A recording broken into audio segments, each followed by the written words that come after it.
Hello everyone, welcome to Minnie's Pixel Palace. I'm Minnie Snackums, and today I'm going to share with you my initial thoughts on Sea of Stars. Let's get started. I had a little time to try out the demo of Sea of Stars, and there were both pros and cons. I'm still looking forward to playing Sea of Stars in its entirety and understand that this is just a demo. Sea of Stars is an HD 2D pixel graphics JRPG and set to launch this summer, August 29th, 2023. The graphics are still really sealing the deal for me, and this really is the HD experience while still being 2D and pixelated. This game is going to be coming to PC, PlayStation 4, PlayStation 5, and Nintendo Switch, but for some reason the demo is only available to Nintendo Switch, so that's kind of a bummer for all of you PS and PC gamers out there, but that's what YouTube is for, so if you don't have a Nintendo Switch, you can just live vicariously through all of us who have tried the demo. The game starts you off by choosing which of the two main characters, Valerie or Azale, will lead the party. The landscaping and graphics of the demo do look very gorgeous, and you start the game out on a mountaintop, and without any tutorials or additional storyline, you make your way to town. The in-game tutorials are lacking, so this might either be a pro or a con for you all.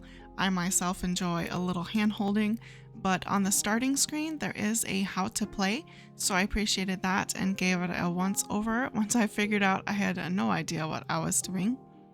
The in-game tutorials can be overdone in RPGs, so it is nice to have this on a separate section. You come into the game with a third person named Garl in your party, and you really never find out too much about him or why he's even in your party. From the dialogue, I'm guessing he's a childhood friend, or they go to school or even train together. Once you are done exploring the mountain area and fight your first few battles, there's a little bit of a cutscene which doesn't really reveal too much more of the storyline for you, but you finally reach the bottom and find your second area, which is the port town of Brisk. Your in-town adventure starts off with a little run-in with some pirates. There's an additional dialogue here that doesn't really reveal too much about the pirates or the characters themselves, but the pirates sort of come along with you into the next area, which is where the real showcase of the gameplay finally comes in, and we will get to that area here in a bit. This town has some restricted areas, and there really isn't too much to do here. A lot of building doors are closed and pathways are blocked off for the demo. I'm wishing there were some more active areas here in the town, and I wasn't really sure the purpose other than to just get the initial feel of the game. I feel like the town area could have had a bit more substance for demo purposes. Some shops maybe, or some house doors that would open and people to talk to. I feel like every JRPG has that town where you just rest, purchase items, level up your weapons with your money and experience you earned along your journey. But like I said, this is just a demo, and they do warn at the beginning that things are subject to change. I was really hoping to explore the town and see what was beyond the doors of the buildings, but we'll just have to wait to see for the full game release. There are a few chests here in the town to find and a secret market area. To the left of Port Town of Brisk, you have Coral Cascades, but you cannot access that area yet, so you just take a journey up and to the right where we run into a fishing lake. And here at the fishing lake, you'll receive 0 instructions on how to catch a fish, and it took me several tries to even figure it out. And finally, to the far right, we enter the third area of the demo, the Abandoned Wizard's Lab. And here at the Abandoned Wizard's Lab, you do see the pirates that you ran into town earlier are kind of with you in this part of the game. This part of the area is where you really get to see the battle system and give your brain a bit of workout with the puzzles. There is a campfire with a little bit more storyline, though it doesn't seem to reveal too much more about what's happening.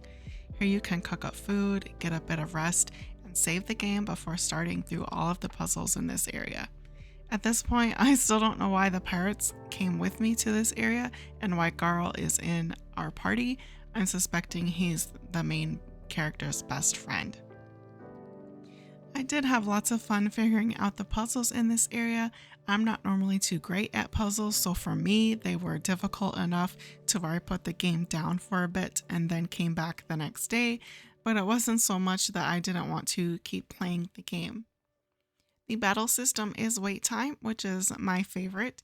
You do have to time your attacks on certain things, like the boomerang, for example.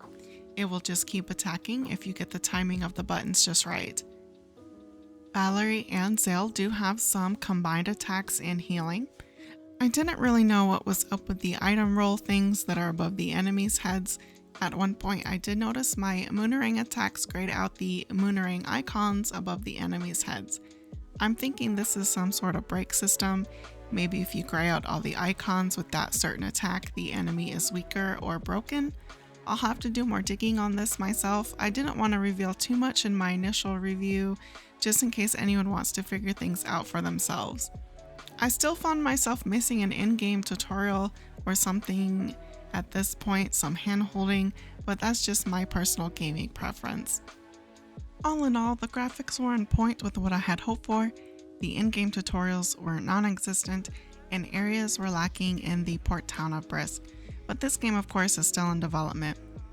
These are just my initial thoughts as I progress through this demo, and I still think the game is going to be worth playing.